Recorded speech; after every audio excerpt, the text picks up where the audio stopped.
V buddhistické tradici se říká, že každé zrození v jedné ze 6 říší samsáry má svou kořenovou emoční nebo mentální příčinu.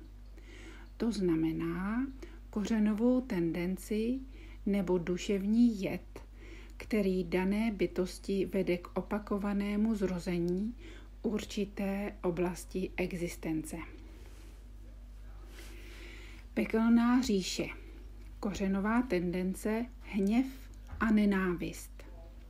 Bytosti v této říši jsou ovládány zuřivostí, vnitřním spalujícím hněvem a touhou ubližovat. Výsledkem jsou krajní stavy utrpení, bolesti a strachu. Říše hladových duchů.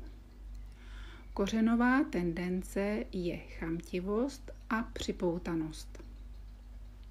Hladoví duchové jsou posedlí nenasytnou touhou, kterou nemohou nikdy uspokojit, ať už po jídle, moci nebo lásce. Zvířecí říše. Kořenová tendence je nevědomost a otupělost.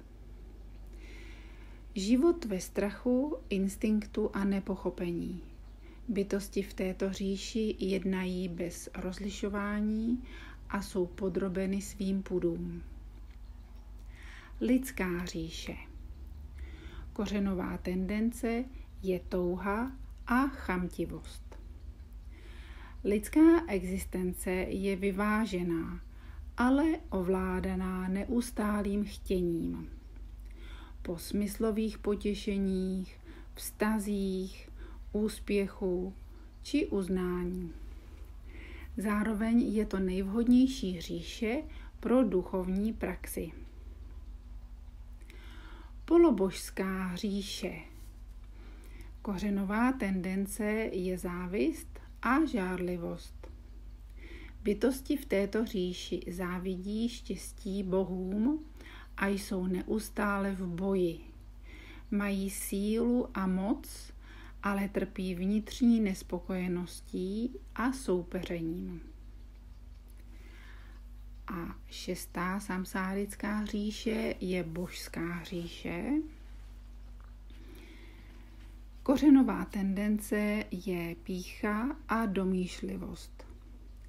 Bohové žijí v extázi a luxusu, ale zapomínají na pomíjivost. Jejich duchovní pýcha brání probuzení a na konci jejich dlouhého života přichází pád.